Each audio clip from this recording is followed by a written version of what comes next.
posso ser aquele desocupado oportunista que estou lá, de repente eu arrumo um namorado, né? Quem sabe eu arrumo um bom casório, né? Eu vou nessa festa que eu me esbarro com alguém e me dou bem de alguma forma. Quem sabe eu não encontro uma pessoa que não vejo há muito tempo e consigo um benefício de alguma forma, um benefício financeiro. Quem sabe alguém não perde um relógio no celular. Acontece isso, né? Nas grandes festas e comemorações, muitos celulares são perdidos. Isso tem valor, irmãos. Isso pode ser um comportamento oportunista. Que tipo de oportunismo eu estou buscando nessa minha relação com Cristo? Fiquei me perguntando isso quando comecei a trabalhar nesse texto para conversar com vocês sobre ele. Fiquei perguntando quantas vezes eu me aproximo de Cristo buscando uma oportunidade de receber apenas um benefício.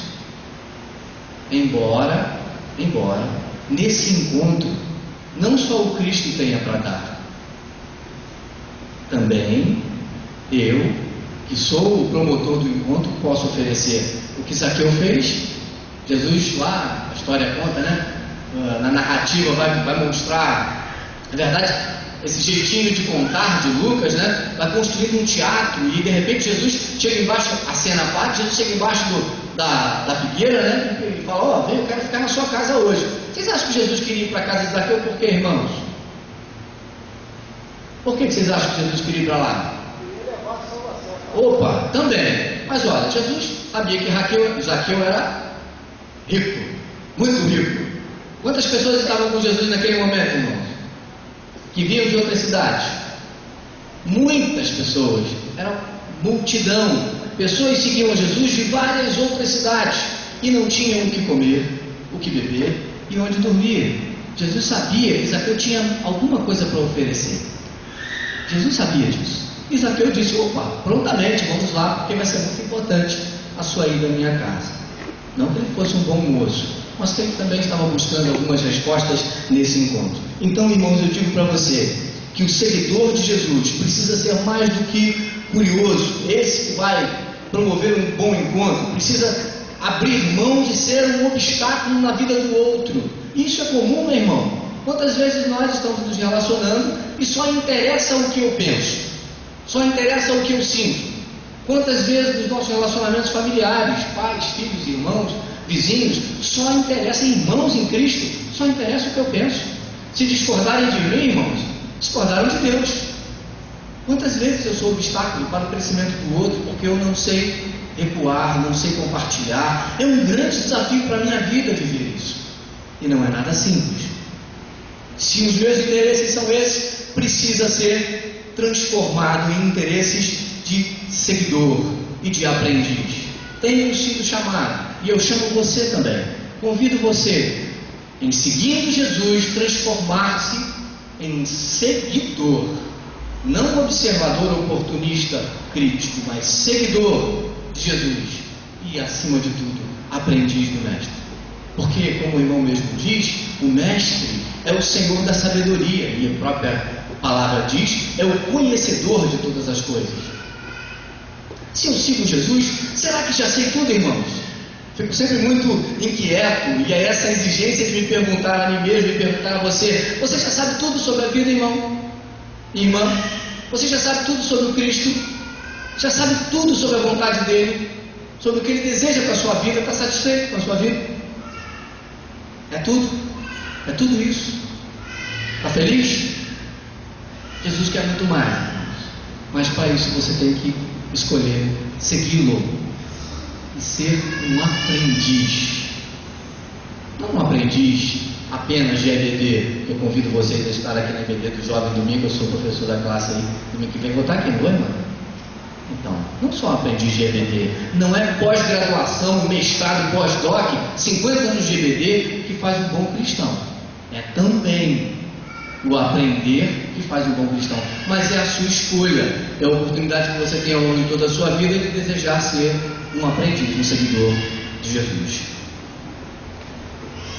Talvez você esteja necessitando de cura física, por isso você esteja buscando quem é esse na multidão, porque você sabe que Jesus fazia curas, que as pessoas seguiam Jesus porque estavam doentes, seguiam Jesus porque não tinham o que comer, porque não tinham como sobreviver, seguiam Jesus porque Jesus, em muitos casos, era a solução única da vida desses seus seguidores.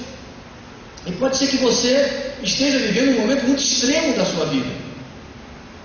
A sua vida física, emocional, espiritual. Não sei em que momento você está.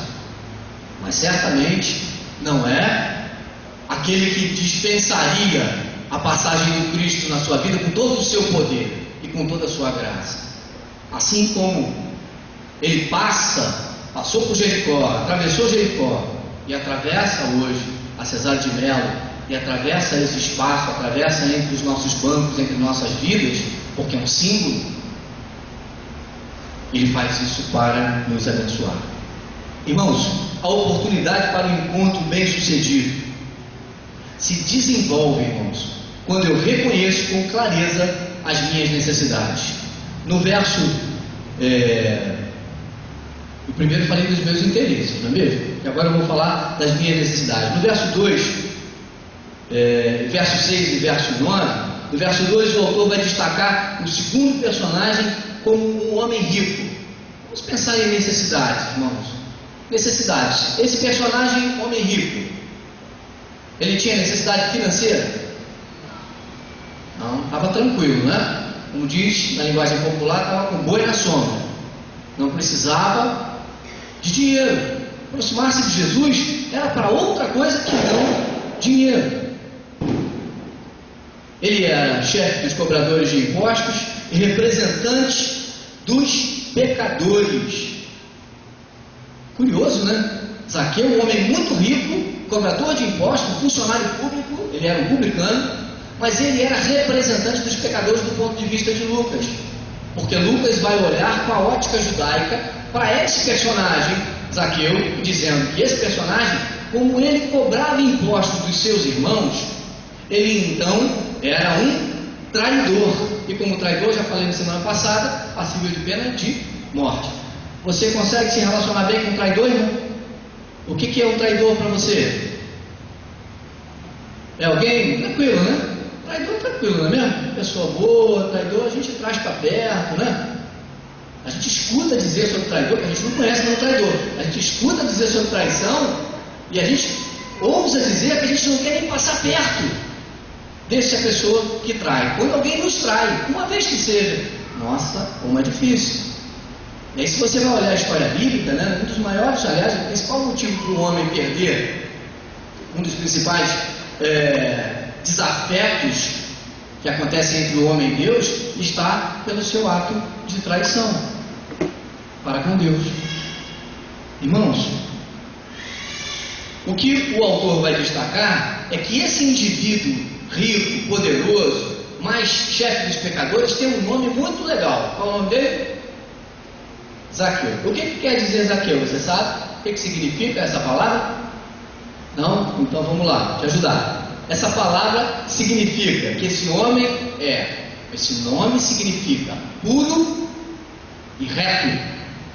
Nome perfeito para Zaqueu, para esse personagem, não é? Zaqueu, esse homem, chefe dos publicanos, rico, traidor, chefe dos pecadores. O nome dele significa puro e reto. E ele era tudo isso, né? Puro e reto. O homem mais puro e mais reto que a gente conhecia, que o Lucas citou aqui como personagem para ser destacado, para que ele pudesse, esse personagem puro e reto, ser transformado pelo Jesus que passa por Jericó. E eu me perguntando, cá com os meus botões, quanto eu pareço com Zaqueu? Embora seja nomenclaturado como alguém seguidor de Jesus, e aí, por princípio, puro e reto, quanto eu me chamo Zaqueu? Quanto de Zaqueu eu tenho? Quanto de pecador eu ainda tenho?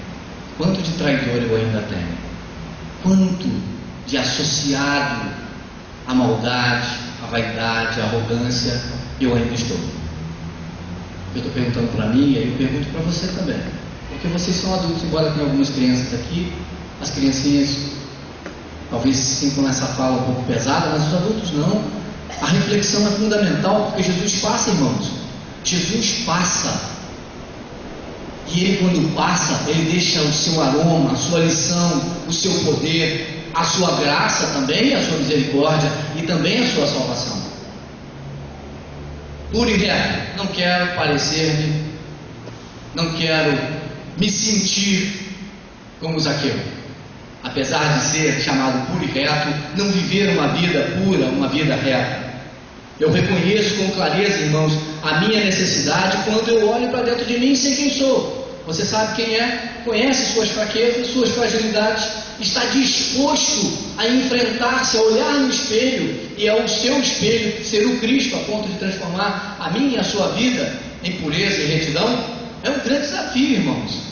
Não é religiosidade, não é um estereótipo organizado que todos olhem, olha aquela pessoa ali, está sempre alinhada, ela parece uma pessoa muito pura e reta. É o seu interior. É o seu, é o meu interior, é o nosso interior, é o nosso viver transformado. É a proposição de Lucas quando apresenta o Cristo nessa história. O texto também diz que tinha esse interesse, procurava ver quem era Jesus. O texto também diz que sentia alegria no verso 6 em receber Jesus em sua casa. Curiosamente, esse homem que não era nada puro, não era nada reto, ele conhecia a pureza e a retidão, porque o personagem representa um judeu antes da sua vida de pecado, que conhecia as leis judaicas e cumpria os ritos judaicos. Representa, não é representa. E ele, por princípio judaico no Antigo Testamento, cumprindo a lei, poderia ser considerado puro e reto. Bastava cumprir a lei, vir à igreja todo domingo, quarta-feira, de preferência aqui, com a gente quarta-feira, fazer jejum, orar, dar ofertas, dízimo. Bastava cumprir a lei, que a pureza e a retidão estava estabelecida institucionalmente a esse indivíduo. Jesus olha para esse indivíduo que agora não é nada puro e nada reto, e o traz para um ambiente que é um ambiente de desejo de retidão, desejo de pureza. Irmãos, vou falar para você, sem medo de ser feliz, que a oportunidade para o encontro bem sucedido, irmãos, vai se desenvolver se você e eu tivermos desejo. Sem desejo, irmão, fica um negócio meio insosso, né? Tem que ter desejo. O que você deseja na sua vida? O que você está projetando na sua vida? Qual é o seu grande desejo? Ou pequeno desejo? Não importa. Qual é o seu desejo? Sem desejo fica sem graça. É cumprimento de tarefa, irmãos. Cumprimento de tarefa, irmão, não tem graça, não tem vida. É preciso ter desejo. E o texto vai dizer que ele tinha desejo de ver quem era esse cara. Que desejo era, a gente ainda não pode afirmar. Muitos dizem que Deus já havia tocado no coração dele. Isso é especulação, porque o texto não afirma que Zaqueu já havia se comovido. Ele estava muito curioso em ver quem passava. Por quê? Ele era a estrela da cidade, o homem mais poderoso da cidade. E agora passa um mais que ele. Ele não carrega a multidão, o que passa carrega a multidão. Eu quero dizer para você que Jesus passa e carrega a multidão, não é por 1, 2 quilômetros, é pela vida inteira.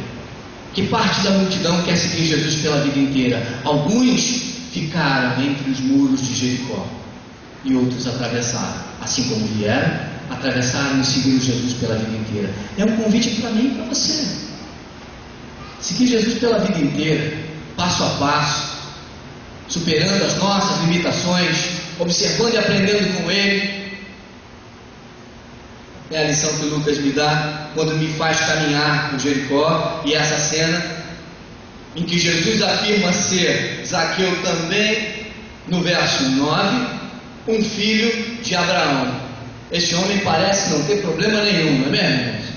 Ele tem tudo, poder, dinheiro. Jesus o vê, conversa com ele, caminha com ele até sua casa, e Jesus ainda diz que ele também era filho de Abraão. Que negócio bom, né? Negócio muito bom.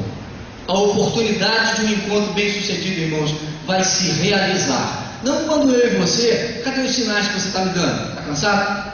Está cansado? Só um pouquinho, né? Só um pouquinho. Quando eu e você, fica atento comigo, só mais um pouquinho, ó. Estamos acabando já. Fica atento comigo. A oportunidade de um encontro bem sucedido, irmãos, no primeiro momento, olha, começa com os meus interesses. No segundo, quando eu identifico as minhas necessidades. No terceiro ponto, quando vai se realizar, quando eu reconheço que Jesus é o único que pode atender às minhas necessidades mais profundas. Curiosamente, esse personagem precisava de nada, aparentemente. Tinha poder, dinheiro, fama ruim, mas tinha, não importa. Ele tinha domínio sobre sua própria vida, não dependia de ninguém. Mas esse encontro vai se transformar num encontro bem-sucedido quando eu e você, assim como o personagem do texto, reconhecemos que Jesus é o único que pode atender às nossas necessidades mais profundas. E aí eu estou falando daquele ambiente que só você e Deus conhecem, que é a sua vida, a sua intimidade, a sua particularidade, são os seus desejos, são suas sombras, são suas preocupações, são suas frustrações. É desse ambiente que eu estou falando, é dessa intimidade, são as suas decepções, são as nossas desesperanças. Quanto você tem ouvido, de quem você tem ouvido dizer que não tem jeito, não tenho mais esperança, essa pessoa não tem mais jeito, fulano, beltrano não tem mais jeito, está perdido. Estou falando dessa intimidade. Não conheço sua história, aliás conheço pouca gente aqui, quero até conhecer mais, mas eu não conheço sua história. Eu não sei qual é o ambiente da sua intimidade que você precisa conhecer, identificar e ter a convicção de que é Jesus que pode abençoar nesse local em particular. Ele é o único que pode atender às suas necessidades. Você quer ter um encontro bem sucedido? Então saiba o que você quer. Conheça-se a si mesmo. Pense em você e saiba que Jesus atravessa Jericó, assim como atravessa esse momento, esse lugar, e passa por entre nós com o seu Espírito, com o seu poder, com a sua graça, e quer viver em nós, criar morada em nós. Não quer ser pneuma, vento, espírito, como se pneuma, que é o vento. Ele quer ser morada em você, quer solidificar uma vida de retidão, de libertação e de pureza. É um grande desafio, irmãos. Eu não posso fazer isso. Sozinho você também não pode fazer. Precisamos dele. Pois o Filho do Homem veio para buscar e salvar o que estava perdido. No verso 10 é o que cita o texto. Hoje a salvação entrou em sua casa. No verso 9a, Jesus entrou em Jericó e atravessava a cidade. Eu fiz aqui aquilo que a gente faz em câmera lenta no vídeo cassete, antigamente, a gente via de trás para frente, Jesus declara a salvação, como eu citei. Jesus declara, porque o Filho do Homem veio buscar e salvar o que estava perdido. No verso 10, hoje a salvação entrou em sua casa. Verso 9, Jesus entrou em Jericó e atravessava a cidade. É o verso 1, é o caminho de volta. Quero dizer para você que na sequência Jesus entra em sua vida, se você quiser. Se você quiser, Jesus entra em sua vida. Não é um ato litúrgico, irmão. Não é um ato litúrgico. O entrar de Jesus em sua vida é um ato místico. Só o Espírito pode proporcionar isso. Não há uma ação ritual que nós façamos em nossa organização que vá garantir a entrada de Jesus em sua vida. Algumas vezes ele vai entrar e vai sair fora, vai passar como passa por Jericó, mas se você quiser, e eu quiser também, é uma proposição para todos nós, ele produz, como diz o verso 9, hoje a salvação entrou em sua casa. E essa pode ser uma casa física, Muitas pessoas podem dizer que Jesus entrou na casa de Zaqueu, do personagem, e ele produziu salvação e produziu mesmo. Como ele fez isso? Zaqueu, irmão, embora tivesse todo o poder, tivesse todo o dinheiro, a riqueza que aquele mundo, que aquele tempo pudesse proporcionar a ele era uma pessoa excluída, ele era um marginal na sociedade. A sociedade judaica o condenava, lidava com ele como se ele fosse um zumbi, uma pessoa morta, viva. Essa era a relação literal. Você já viu uma pessoa com problemas de pele, alguma coisa que deixa um aroma ruim, um aspecto muito deplorável? Vocês já viram isso, Vivemos aqui ao redor com algumas situações desse tipo. Quando passa numa calçada, você passa onde? Mas você não passa, você passa do lado dele, abraça ele e tudo. Mas eu passo por outra calçada, outras pessoas passam. É natural isso acontecer, porque nós fugimos dessas pessoas que nos proporcionam uma possibilidade de contaminação. Jesus estava entrando na casa de alguém, considerado pelo judeu um morto-vivo, uma pessoa leprosa.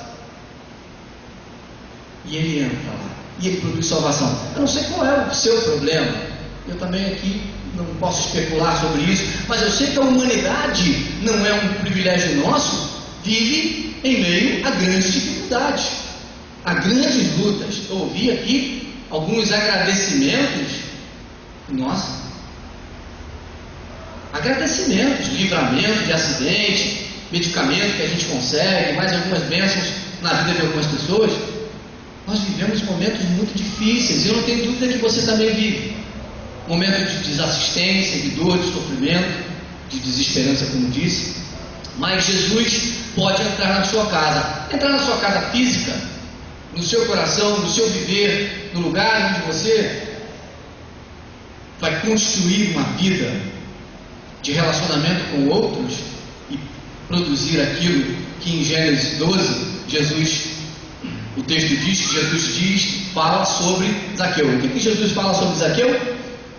O autor bíblico vai falar que Zaqueu também é filho de Abraão. Qual a importância disso para esse homem perdido, morto? Totalmente marginal. Qual a importância de ser filho de Abraão, irmãos? A importância de ser filho de Abraão é que há uma promessa em Gênesis 12. Há uma promessa para aquele que faz parte do povo de Deus. E qual é a promessa? Em Gênesis 12b. Vai falar para sair da sua parentela. Vocês querem ler o texto? Eu li aqui rapidinho, eu tenho marcado. Perdi aqui. Gênesis 12, verso 1 diz: Então o Senhor disse a Abraão: saia da tua terra, do meio dos seus parentes e da casa do seu pai, e vá para a terra que eu lhe mostrarei. Farei de você um grande povo e o abençoarei. Que lindo isso, né? Farei de você um grande povo, irmãos. Nós estamos buscando, quando encontramos com Jesus, estamos buscando ser um grande povo e ser abençoados. Não é mesmo?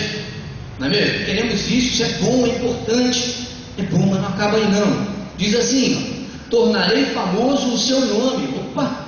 Já me coloca em evidência. Me coloca em evidência, irmãos. As pessoas vão olhar para mim e vão dizer: olha, esse homem é famoso. Vão querer me seguir. Vão querer te seguir também. Vão querer te seguir. E curiosamente, para quê? E você, tornarei seu nome, tornarei famoso o seu nome. E você será uma bênção. E olha só que compromisso agora Jesus está atribuindo quando diz para Zaqueu que ele também é filho de Abraão. Ele tem merecimento da bênção? Tem. De ser um grande povo, de ser um nome famoso, de ser um justo. Você também tem? Eu também tenho? Tenho. Mas irmãos, quero afirmar para você que assim como o texto de Gênesis me diz que eu receberei de Deus e serei uma bênção, receberei sua bênção, serei abençoado, terei fama, eu tenho o compromisso de ser uma bênção. Se as pessoas vão me seguir e vão te seguir, vocês acham que elas querem o quê, irmãos? Você já viu alguém seguir, a multidão seguir alguém sem querer nada em troca? Nem que seja um autógrafo. Não existe, irmão. Nós somos chamados para sermos abençoados, porque, sem sombra de dúvida, precisaremos ser uma bênção. E o que Lucas diz? Lucas diz que quando nesse encontro ele faz lá uma trama, né? E constrói um discurso dizendo: olha, quando ele então se reconhece pecador e reconhece que Jesus é o seu Salvador, é aquele que pode inseri-lo na vida novamente. Ele diz o quê? Olha, eu vou distribuir o dinheiro que eu tenho. Eu vou dividir. Se eu defraudei alguém, 4 vezes mais. Irmãos, ele só fez o que a lei mandou. É assim que a lei em Êxodo, em Gênesis vai estabelecer. Ele só fez o que Deus manda, mas o seu coração está aberto para o aprendizado. É o que o personagem está lá para interpretar. O coração está aberto para abençoar. Você tem muito, você tem pouco, você não tem nada. Você tem a bênção de Deus?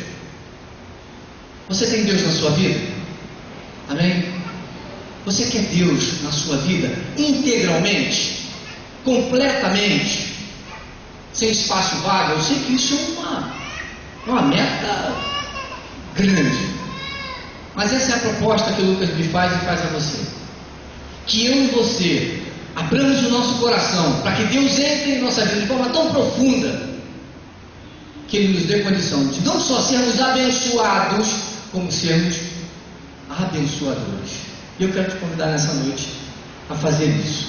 Se você crê que Jesus fez a diferença na vida daquelas pessoas que estavam lá, você crê nisso? Crê que Jesus vai fazer a diferença na sua vida, irmãos? Eu não sei qual é a sua dificuldade, suas necessidades, mas eu quero dizer para você, quero afirmar a você, que aquela passagem não é uma passagem de um popstar qualquer. Jesus não é um popstar. Jesus é o Senhor, é o Salvador, é o único que pode mudar radicalmente a sua vida e te abençoar. Eu quero te convidar a crer nisso, a investir nisso, a apostar nisso, a exercitar a sua fé. Eu também preciso fazer, precisamos todos fazer. E se você quer fazer, acredita que Jesus fez a diferença na vida daquelas pessoas e faz a diferença na sua vida, você também precisa desejar a sua salvação, assim como Zaqueu desejou a salvação. Eu tenho vivido e visto, experimentado e dialogado com pessoas que são cristãs. Eu vi Você me dá mais 5 minutinhos só, irmãos? Então, eu vi uma estatística do IBGE agora dizendo que pela primeira vez do ano passado, o Brasil está considerado, na leitura dos evangélicos, com o maior número de evangélicos não praticantes. Que coisa incrível, né, irmão? Evangélico, nós estamos virando católico não praticante, né? Que é negócio católico praticante, católico não. Nós copiamos o maior número de evangélicos não praticantes já existentes na história do cristianismo aqui no Brasil. Nós estamos falando dessa necessidade de aprofundar intimamente e desejar a salvação, irmãos. Desejar a salvação do Cristo. Eu e você estamos sendo desafiados a lembrar isso todo o tempo. Eu quero a salvação do Cristo. Eu desejo a sua salvação e busco isso para a transformação da minha vida. E se você crê que Jesus então é o Filho de Deus, irmãos, e tem poder para fazer infinitamente mais do que pedimos e pensamos, amém? Crê nisso? Então eu não sei qual é a sua demanda, mas o Cristo sabe. Eu quero dizer, Ele passa por aqui hoje, não é uma retórica, não é um discurso, irmãos, é verdade. É a verdade do Cristo, é a verdade da palavra de Deus. É a Bíblia que me ensina assim e te ensina assim. E se você quiser, Ele fará diferença em sua vida. Você quer assumir esse compromisso com o Cristo na sua vida? Você já assumiu vários outros, é mais um. Mas mais um que qualifica o seu viver. Amém? Vamos fazer isso hoje? Quero te convidar, irmãos, a cantar comigo. Já com o compromisso assumido, e agora nós vamos cantar o nosso compromisso assumido, dizer o quanto nós estamos comprometidos com Ele. Não é só um discurso, é dizer que nós queremos ser abençoadores. Queremos sua bênção, sim, mas queremos ser abençoadores também, multiplicadores da sua graça.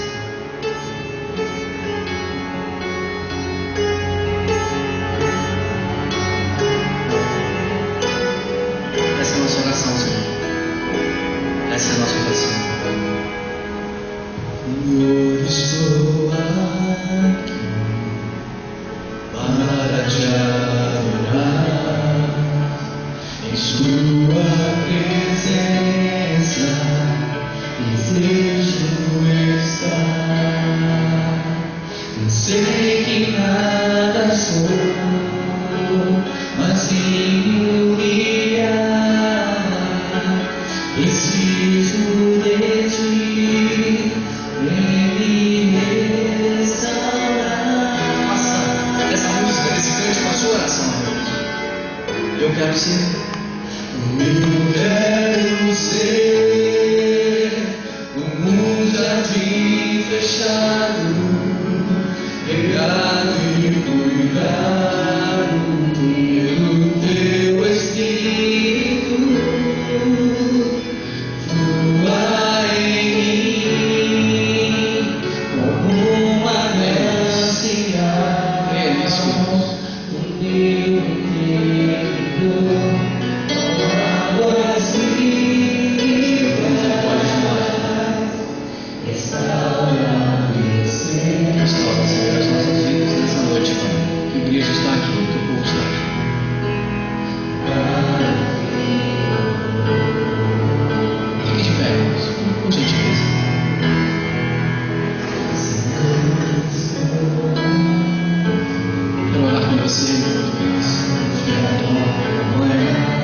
Pedindo a Deus que essa noite, Senhor, nossos interesses às vezes nos traem, Pai. E os teus filhos estão aqui, Pai. Nós estamos aqui. Não por curiosidade, Senhor, mas porque te amamos. Porque precisamos de ti, Senhor. Precisamos da sua restauração continuada, Pai. Não só num momento da nossa vida, mas continuamente, Senhor. Restaura o nosso ser. Porque como a canção diz, Senhor, queremos ser trabalhados por ti todo o tempo, como um jardineiro cuida das flores e faz a diferença no jardim, Senhor. É a tua mão. Abençoe os teus filhos que aqui estão, Senhor. Abençoe-os nessa noite. Oh Deus, multiplica a tua graça em nós. Não nos permita permanecer medíocres, pequenos, Senhor. Muda a nossa vida, Senhor. Faça de nós uma fonte do teu viver. Aleluia. Glória a Deus, Senhor. Glórias ao teu nome. Te dou graças, Pai, por tudo. Amém. Deus abençoe sua vida, irmãos. Deus abençoe sua vida. Atravesse Jericó com Jesus. Vá onde for. Não fique. Caminhe. Deus abençoe.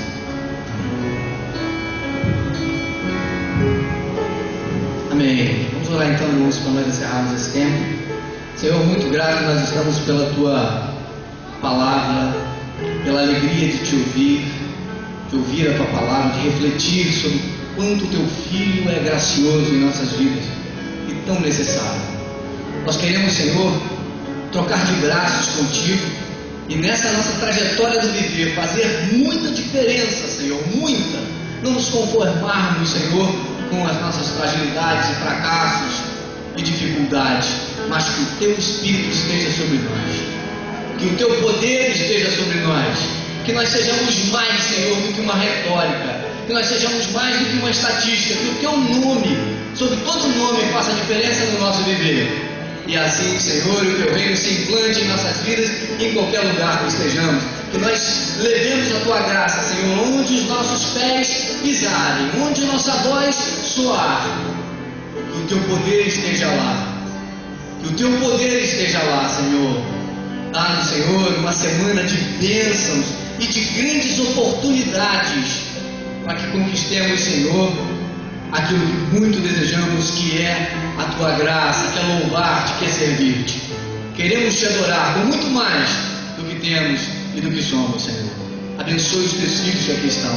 Leva-nos em paz, Senhor, com a tua graça, para que sejamos multiplicadores, assim como o teu filho Paulo e todos aqueles que te perseguiram, que te seguiram para a vitória. Em nome de Cristo, nos leve em paz, Senhor, para os nossos lares. Em nome de Jesus. Amém.